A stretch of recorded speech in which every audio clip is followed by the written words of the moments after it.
Hello everyone, I hope all of you are doing good. तो मैं हूँ Roshni from Learno Hub, the free learning platform जहाँ पर आप फिजिक्स, केमिस्ट्री, मैथ्स, बायोलॉजी सब कुछ पढ़ सकते हो absolutely for free at learnohub.com। तो आज मैं लेकर आई हूँ एक बहुत ही special video with a very very special guest. Yes, जैसा कि हम सभी देख रहे हैं कि कुछ टाइम से, पिछले 6-7 महीने से हमारे आसपास की चीज़ें बहुत डिफरेंट है, बहुत अनएक्सपेक्टेड भी हैं, राइट। अगर मैं आप लोगों की बात करूं तो आप स्कूल्स नहीं जा रहे हो, स्कूल्स बंद हैं, ऑनलाइन क्लासेस चल रही हैं, काफ़ी डिफरेंट हो गई है चीज़ें आपके लिए। बहुत जगह एग्ज़ाम्स टाइम पर हो रही है, बहुत से बच्चों के लिए ऐसा हो रहा है कि एग्ज़ाम्स पोस्टपोन हो जा रहे हैं, कैंसिल हो जा रहे हैं। तो कुल मिला के हम सभी के लिए एक बहुत ही मतलब एंग्जाइटी वाला माहौल है, हम स्ट्रेस्ड आउट फील कर रहे हैं और हम परेशान हैं। तो मैंने सोचा कि क्यों ना ऐसे टाइम पर हम किसी एक्सपर्ट की एडवाइस ले लें, और इसीलिए आज हमारे स्पेशल गेस्ट हैं एक expert who is an expert in clinical and social psychology, doctor Manoj Sharma.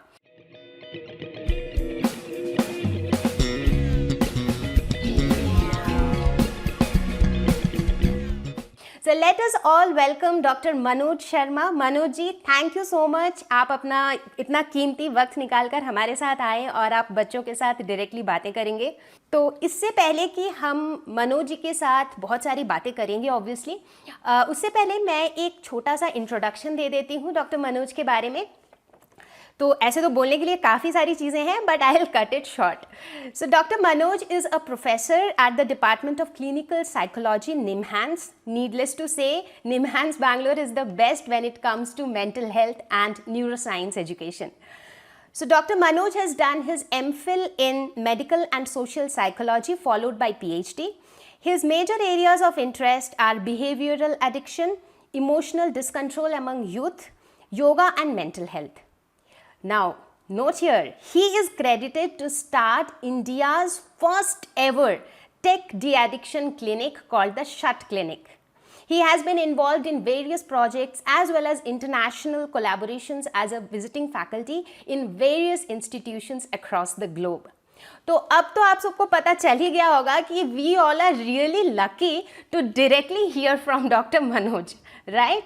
तो चलो फिर आप देरी किस बात की, अब हम फटाफट से हमारे क्वेश्चंस की बौछार शुरू करेंगे और मनोज जी हमें गाइड करते रहेंगे कि कैसे इस डिफ़िकल्ट टाइम पे हम अपना बैलेंस बनाए रख सकें। तो मनोज जी, सबसे पहले तो जैसा कि हम सभी देख रहे हैं कि अभी का जो माहौल है उसमें बहुत ज़्यादा मतलब चीज़ें बहुत अनसर्टेन है, बहुत डिफ़िकल्ट है। और पिछले कुछ 6-7 महीने से कभी भी आप न्यूज़पेपर खोलें या आप टीवी में न्यूज़ चैनल स्विच ऑन करें तो सब जगह ना ये वायरस के बारे में तरह तरह की बातें होती रहती हैं। कोई कहता है कि ये वायरस जो है हीट करने से वायरस ख़त्म हो जाएगा, कोई कहता है कि virus stage on a surface for more than 72 hours. In fact बहुत सारे लोगों को मैंने सुना कि यार वो तो जैसे कुछ भी खरीद रहे हैं तो जो 10 रुपये 20 रुपये नोट को धो रहे हैं, उसे सुखा रहे हैं, तो मतलब ऐसा हो गया है। तो क्या कोई ऐसी पर्टिकुलर मिथ है जो मतलब एक अफवाह है and it's not a fact, और क्या ऐसी कोई मिथ को आप हमारे सामने लाना चाहेंगे with regards to corona virus? मैं जब खेलने जाता हूँ तो खेलने के टाइम भी क्या मुझे मास्क पहने रहना चाहिए, कि उसी से मेरी प्रोटेक्शन होगी। पर देखा ये जाता है कि बच्चे यदि 60 टू 90 मिनट्स भी खेल लेते हैं तो पसीना आ जाता है, और उस टाइम में वो कंप्लेन करते हैं कि उससे मुझे कई बार ब्रीदिंग डिफ़िकल्टी हो जाती है या कई बार ब्रीदिंग इशू हो जाते हैं, क्योंकि मैं मास्क लगातार पहने रहता हूँ।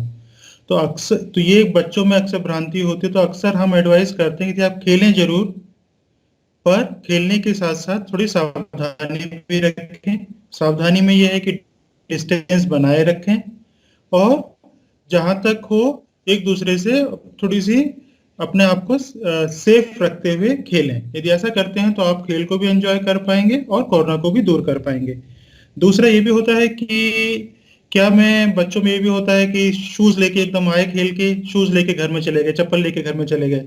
पर पेरेंट्स कहते हैं नहीं, नहीं, नहीं, बाहर छोड़ के आओ, कोरोना आ जाएगा, कोरोना आ जाएगा।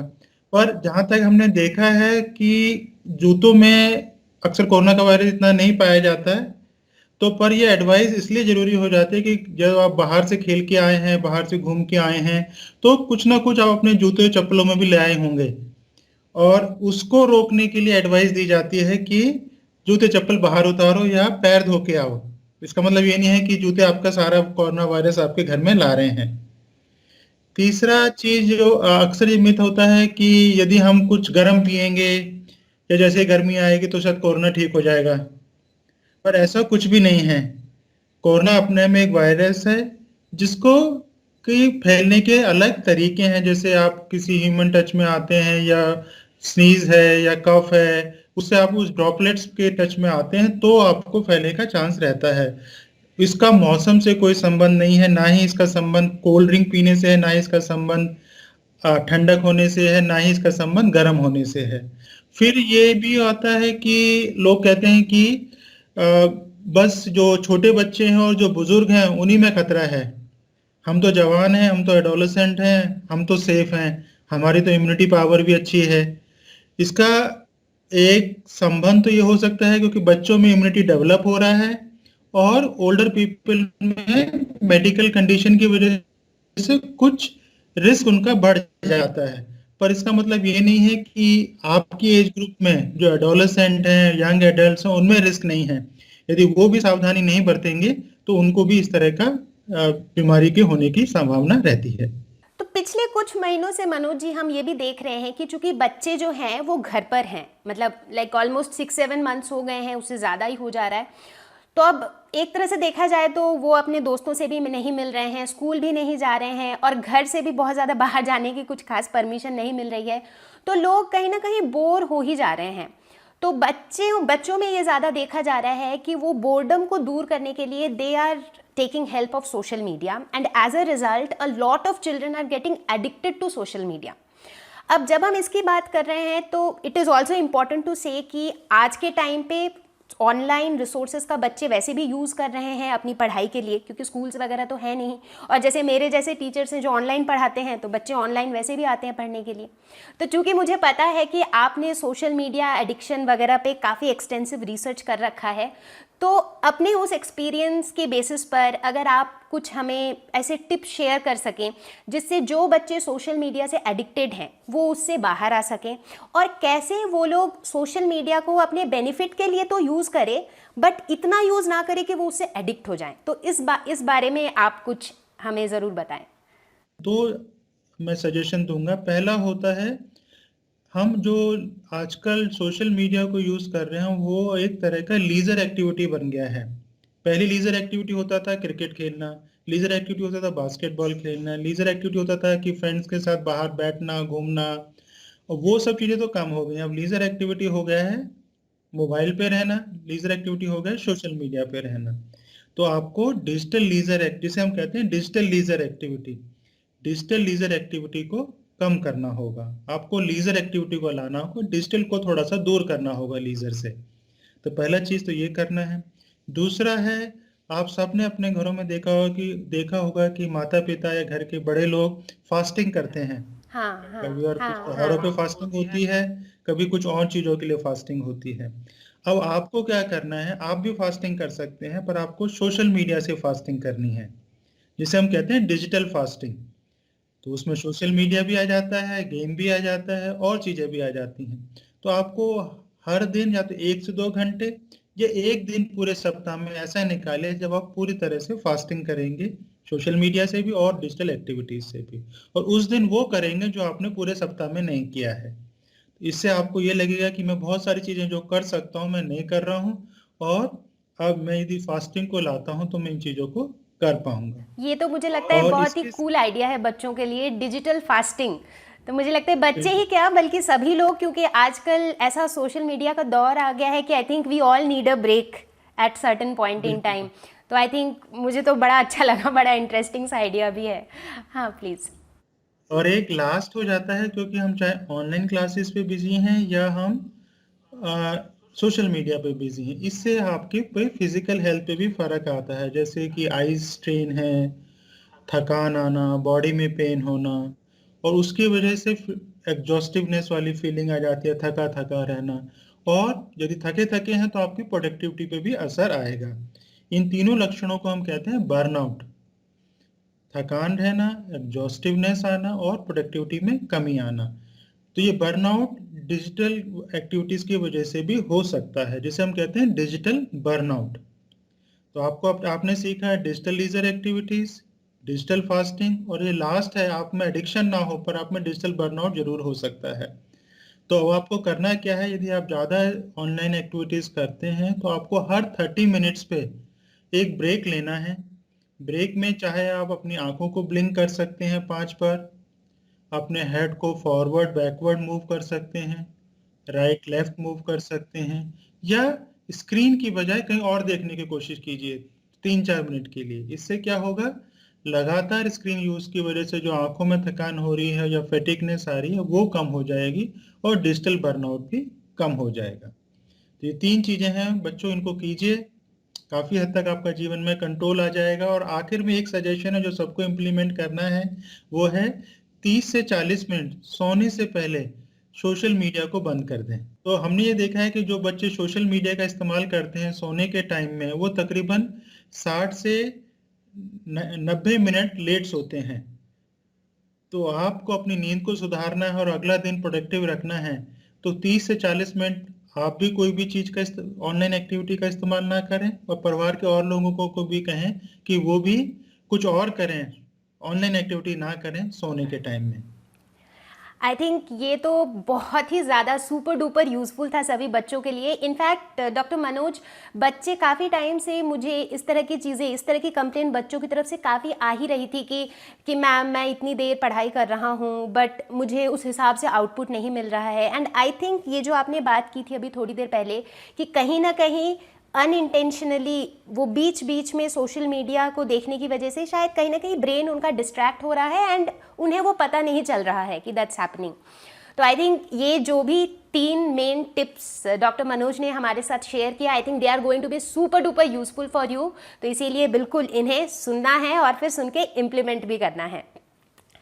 तो डॉक्टर मनोज, नेक्स्ट मैं एक ऐसी चीज़ पे डिस्कस करना चाहूँगी जो एक्चुअली ये मेरा क्वेश्चन नहीं है, ये मेरे बच्चों का ही क्वेश्चन है। ये सवाल मुझे मतलब यूट्यूब में पढ़ाते हुए कुछ 9 साल हो गए, और 9 साल से ये एक ऐसा क्वेश्चन है ना जो स्टूडेंट्स से खासकर हमेशा आते ही रहता है। तो वो क्वेश्चन ये होता है कि मैम हम पढ़ाई में अपना कंसंट्रेशन कैसे इम्प्रूव करें। हम एक लगातार पढ़ने बैठते हैं तो हम डिस्ट्रैक्ट हो जाते हैं। अगर हम ये सोच के भी बैठते हैं कि यार मतलब आज से डेली पढ़ना है, इतनी देर पढ़ना है, थोड़े देर के बाद हमारा फोकस जो है वो गड़बड़ा जाता है। तो मैं आपसे ये पूछना चाहूँगी कि आप तो इस फील्ड में मतलब बहुत बहुत सालों से हैं, इनफैक्ट शायद जब आप कॉलेज में थे तब भी आप इसी फील्ड में, तब से आप जुड़े हुए हैं। तो एज अ स्टूडेंट से लेकर के आज तक आप इस फील्ड में हैं। तो ऐसा अगर मैं आपसे पूछूं, पहले तो आप ये भी बताइएगा कि किस तरह से बच्चे अपना कंसंट्रेशन इंप्रूव कर सकते हैं, और साथ ही अगर आप हमारे साथ शेयर करना चाहें कोई एक ऐसा मंत्रा जो मे बी आपने पहले फॉलो किया है या फिर आप आज भी फॉलो करते हैं, जो आपको अनफेवरेबल सर्कमस्टांसेस के बीच में भी अपने गोल की तरफ फोकस्ड रखता है। तो ऐसा अगर आपका कोई पर्सनल मंत्रा है तो वो हमारे साथ शेयर करें। तो पहला चीज ये हो जाता है कि यदि बच्चों आपको अपना कंसंट्रेशन बढ़ाना है, तो पहली चीज आपको जानकारी होनी चाहिए कि मेरे क्या कारण हैं जिसकी वजह से मेरा कंसंट्रेशन लूज हो जाता है। अब वो कारण हर एक बच्चे के अलग अलग हो सकते हैं। अक्सर हमने देखा है कि 30 से 40 मिनट तक यदि बच्चा पढ़ लेता है, उसके बाद यदि वो 5-7 मिनट या 10 मिनट का थोड़ा सा ब्रेक ले ले, चाहे वो वॉक करके है, चाहे वो थोड़ा सा म्यूजिक सुन के है, या कुछ भी है, उससे भी काफी हद तक कंसंट्रेशन पे असर आता है और कंसंट्रेशन बेटर होती है, बशर्ते कि आप लगातार पढ़ें और जिससे कि आपका ब्रेन एग्जॉस्ट हो जाए। और एक सिंपल तरीका जो हम अक्सर देखते हैं कि यदि बच्चे कर सकें तो जो इफेक्टिव होता है कंसंट्रेशन को बढ़ाने में, आप 50 से उल्टा गिनना चालू कीजिए और हर बार 3 कम करना है। जैसे एग्जांपल के तौर पे 50, फिर 40 पर 7, फिर 40 पर 4, इस तरह से 1 तक आना है। 50 से उल्टा गिनिए और हर बार 3 कम करिए, और 2 से 3 बार अपने पूरे दिनचर्या में कर लीजिए, पूरे दिन में 2 से 3 बार। यह एक सिंपल और तरीका होता है जो कंसंट्रेशन को बढ़ा सकता है। आपको 5 तरह की दालें लेनी हैं, बड़े बड़े टाइप की दालें, जैसे चना, राजमा, इस तरह के 5 दालों के 100 पीसेस ले लीजिए और उनको एक छोटे से कंटेनर में डाल दीजिए, तो इस तरह से 100 पीसेस 5 दाल के 500 पीसेस बन जाएंगे। आपको करना क्या है, उनमें से एक दाल का तिनका हर बार लेना है और हर 100 पीसेस उस दाल के निकाल के रखने हैं। जैसे आप राजमा है, राजमा का चालू कीजिए और 100 के 100 राजमा के दाने बाहर रख दीजिए उस कंटेनर से। और जब वो खत्म हो जाए एक्सरसाइज तो नोट डाउन कर लीजिए आपने कितने करेक्ट करे हो या कोई गलती करी या नहीं करी। फिर वापस से राजमा को रख दीजिए और कोई दाल का दाना पिकअप करना चालू कीजिए। तो इस ये एक्सरसाइज भी आप 1 से 2 बार आप अपने दिन में कर लेते हैं तो भी इसका काफ़ी अच्छा इफेक्ट आपको अपने कंसंट्रेशन पे मिलेगा। तो ये कुछ सिंपल सजेशंस हैं। और एक डीप ब्रीदिंग एक्सरसाइज जो आपको ऐसा लगता है मैं थक जाता हूँ लगातार पढ़ने से, तो आपको सिंपल आप अपने जहाँ पे भी बैठे हुए हैं वहाँ पे ब्रीदिंग एक्सरसाइज बैठ के ही आप कर सकते हैं। करना क्या है, धीरे से सांस लेना है नाक से, धीरे धीरे सांस लीजिए नाक से और पेट तक ले जाइए। पेट में आपको जैसे लगेगा सांस पहुंच गया, फिर धीरे धीरे पेट से सांस फिर से नाक से निकालना है। 5 साइकिल करने हैं। सांस नाक से लेना है, पेट तक ले जाना है और पेट से फिर से सांस बाहर निकालना है नाक से। 5 साइकिल हर घंटे पे कोशिश करने की कोशिश कीजिए। आपका शरीर काफी हद तक रिलैक्स रहेगा और उसका भी आपकी प्रोडक्टिविटी पे भी फर्क पड़ेगा और आपके कंसंट्रेशन पे भी फर्क पड़ेगा। तो डॉक्टर मनोज, आई थिंक आपने हमें ऑलरेडी काफ़ी सारे टिप्स दिए जिसके हेल्प से हम इस डिफ़िकल्ट टाइम पे भी अपना कंसंट्रेशन, फोकस इनको बढ़ा सकते हैं, थोड़ा दिमाग को शांत रख सकते हैं, थोड़े पॉजिटिव भी रह सकते हैं हम। बट अब जो है मैं आपसे ये पूछना चाहूँगी कि चूँकि अब धीरे धीरे जो है हमारा लॉकडाउन ख़त्म होके अनलॉक की तरफ हम बढ़ रहे हैं, तो जैसे ऑफिसेस वगैरह भी काफ़ी खुल चुके हैं और ग्रेजुअली अब शायद वो वाला टाइम आ रहा है जब शायद बच्चे भी घर से बाहर निकले, क्योंकि अभी तक तो ऐसा था कि बच्चे बिल्कुल घर के अंदर थे, पेरेंट्स कहीं जाने नहीं दे रहे थे, तो हम काफ़ी सभी लोग रिलैक्स थे कि एवरीबडी इज़ सेफ। बट एक बार जैसे धीरे धीरे कभी एग्ज़ाम देने के लिए, कभी स्कूल खुल जाए और धीरे धीरे जब बच्चे घर से स्टेप आउट करने लगे, तो मैं आपसे जानना चाहूँगी कि क्या आप ऐसे कोई टॉप 3 प्रिकॉशंस सजेस्ट कर सकते हैं जो अगर बच्चे फॉलो करें तो वो लोग इंश्योर्ड रहेंगे कि they will not get the infection? मतलब कौन सी ऐसी टॉप 3 चीज़ें हैं? टॉप 3 चीज़ों में मैं ये कहूँगा कि मास्क कंटिन्यू रखिए, बच्चों को मास्क पहने रहना है। सबसे बड़ा वैक्सीन मास्क ही है, तो मास्क पहने रहें। दूसरा है लगातार हैंड हैंड वॉश या सैनिटाइजेशन जो भी आप कर सकते हैं बच्चे, उसका इस्तेमाल करें फ्रिक्वेंटली। तीसरा, स्कूल खोलने या ऑफिस खुलने के बावजूद या कॉलेज खुलने के बावजूद भी कोशिश करें जहाँ तक हो आप अपना डिस्टेंस, सोशल डिस्टेंस या फिजिकल डिस्टेंस बनाए रखें। यदि 3 चीज़ें आप फॉलो करती हैं are the right strategies to manage corona, and आप अपने आप को भी हेल्दी रख सकते हैं, फैमिली को भी हेल्दी रख सकते हैं और जो अपने एकेडमिक्स में या कैरियर में करना चाहते हैं उनको भी आप अचीव कर सकते हैं। Correct, right. तो बच्चों, हमें ये पता लगा कि इधर उधर नहीं भटकना है, बट इन 3 चीज़ों को बिल्कुल मिस आउट नहीं करना है, क्योंकि अब धीरे धीरे हमें घर से भी बाहर निकलना पड़ सकता है, तो इन्हें आपको बिल्कुल ध्यान रखना है, ठीक है। और एक और छोटी सी चीज़, छोटी तो नहीं है, काफ़ी क्रिटिकल चीज़ है हम सबके लाइफ में, बट अक्सर ही हम उसे मिस कर जाते हैं।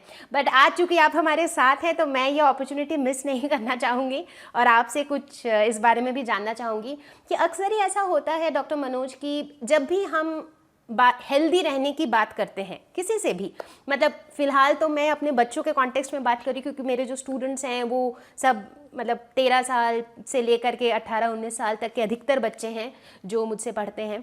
तो मैं अक्सर ही ये नोटिस करती हूँ कि बच्चों के ऊपर काफ़ी स्ट्रेस ऑलरेडी होता है, बिकॉज अभी का जो समय हो गया है ये it has become too competitive. तो सबको ऐसा लगता है कि थोड़ा भी टाइम चला गया तो हम पीछे रह जाएंगे, तो जिसकी वजह से उनका वो स्ट्रेस लेवल वैसे ही बहुत हाई होता है। बट हम हमेशा ये चाहते हैं कि बच्चे जो हैं वो हेल्दी रहे ताकि उनका टाइम वेस्ट ना हो, वो अपना पढ़ाई पे फोकस कर सके, करियर पे फोकस कर सके, वगैरह वगैरह। बट ये जो हेल्दी रहने वाली बात है ना, हेल्दी से अक्सर ही हम सिर्फ हमारा सारा फोकस फिजिकल हेल्थ पे जाता है। हमें ऐसा लगता है हेल्दी रहना है, मतलब जैसे मैं भी कई बार कोई भी मुझसे पूछता है हेल्थ के बारे में तो मुझे हमेशा यही फीलिंग आती है कि हाँ अच्छा खाना चाहिए, हेल्दी खाना चाहिए, अच्छे से 6-7 घंटे की नींद लेनी चाहिए, साउंड स्लीप होना चाहिए, थोड़ा फिजिकल एक्टिविटी होना चाहिए। तो मोर और लेस मुझे लगता है मेरे ही जैसे सभी को मोर और लेस हेल्थ के नाम पे उन्हें फिजिकल हेल्थ ही ज़्यादा दिखता है, एंड कहीं ना कहीं मेंटल हेल्थ जो है वो साइड लाइन ले लेता है। बट आज के दिन में देखा जाए तो mental health is playing a very critical role. मतलब अगर हम फिजिकली फिट भी हैं बट अगर मेंटली जो है मुझे स्ट्रेस है, अगर मैं बहुत ज़्यादा स्ट्रेस्ड आउट हूँ, बहुत ज़्यादा सोच रही हूँ, तो एनीवेज मैं किसी भी काम पे मेरा प्रोडक्टिविटी उतना अच्छा नहीं हो पाएगा, राइट। तो चूंकि आप इसी फील्ड पे हैं और मतलब ये तो आपका स्पेशलाइजेशन है एक तरीके से, तो क्या आप बच्चों को मतलब एक छोटे से किसी किस्से से या कोई भी एक टिप से बच्चों को समझा सकते हैं कि मेंटल हेल्थ उनके लिए कितना इम्पोर्टेंट है, और कोई भी ऐसे कोई छोटा सा कोई नुस्खा जिससे बच्चों को लगे कि हाँ ऐसे मैं अपने आप को मेंटली मतलब वेल रख सकता हूँ। मैं बच्चों को 2C अप्रोच दूंगा। पहला कहते हैं कम्युनिकेशन। कम्युनिकेशन मतलब बातचीत कीजिए, खूब बातचीत कीजिए, माता पिता से भी बातचीत कीजिए, टीचर से भी बातचीत कीजिए। और ये माता पिता पे और टीचर्स पे भी होता है कि वो भी बातचीत करें बच्चों के साथ में, क्योंकि जितना ज़्यादा बातचीत होगा हम एक दूसरे के बारे में जानेंगे। हम एक दूसरे के जानेंगे तो हमें पता भी चलेगा कि क्या तनाव आ रहा है, क्या शंकाएं हैं, क्या प्रेशर है। तो इस बातचीत से क्या होगा कि एक तो आपको अपॉर्चुनिटी मिलेगी एक दूसरे को जानने की, और बहुत सारी समस्याओं का समाधान भी इन बातचीत से आपको मिल जाएगा गाइडेंस के तौर पे। और बातचीत ही होगी तो आपका जजमेंटल एटीट्यूड नहीं होगा, ना ही माता पिता का जजमेंटल एटीट्यूड होगा कि नहीं इस वजह से ऐसा हो रहा है, क्योंकि माता पिता आपसे बातचीत कर रहे तो उन्हें पता है कि ये बच्चे में तनाव क्यों है। टीचर बातचीत कर रहा है तो उसे भी पता है कि तनाव मैथ की वजह से तो नहीं है, साइंस की वजह से तो नहीं है, या फिजिक्स की वजह से तो नहीं है। तो सब लोगों को खूब बातचीत करनी है, जो कि हम नहीं कर रहे हैं। तो बातचीत कीजिए, और बातचीत से ही केयर आएगी। केयर मतलब एक दूसरे की देखभाल कीजिए। आप एक दूसरे के लिए कुछ करेंगे, क्योंकि आप बातचीत करें तो आप एक दूसरे के लिए कुछ ना कुछ जरूर करेंगे, जिससे कि आपको लगेगा कि मैं इसको सपोर्ट कर सकूं और वो मुझे सपोर्ट कर सके। तो ये 2 मूल मंत्र हैं। कम्युनिकेशन और केयर को जिंदगी में लेके आ जाइए। समस्याएं होंगी भी तो बहुत सारा सपोर्ट मिल जाएगा, क्योंकि बहुत सारे लोग आपको जान जाएंगे कि उसको कुछ दिक्कत हो रही है और उसको हमारी हेल्प की जरूरत है। तो इन चीजों को, 2 चीजों को बढ़ा लीजिए, काफी हद तक मानसिक समस्याओं का भी समाधान मिल जाएगा।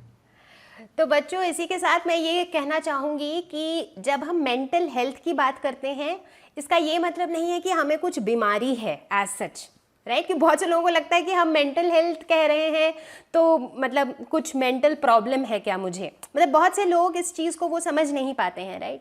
तो जैसा कि अभी डॉक्टर मनोज ने हमें बताया कि mental health is more about कि हम कितना स्ट्रेस फ्री, कितना हैप्पी, कितना पॉजिटिव रह सकते हैं लाइफ में।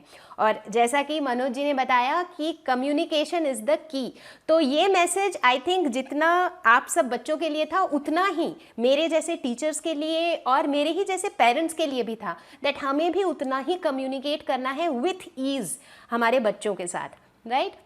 Manoj ji, thank you so much for taking out time, क्योंकि मतलब मैं बता नहीं सकती कि मतलब मैं तो एक्सपेक्ट भी नहीं कर पा रही थी कि आप हमारे लिए इतना टाइम निकाल पाएंगे, क्योंकि I know that you go through a very hectic schedule, but बच्चों को आपका ये गाइडेंस मिला जिसमें आपने काफ़ी सारे बहुत यूजफुल टिप्स भी शेयर किए, and I think this is really going to help.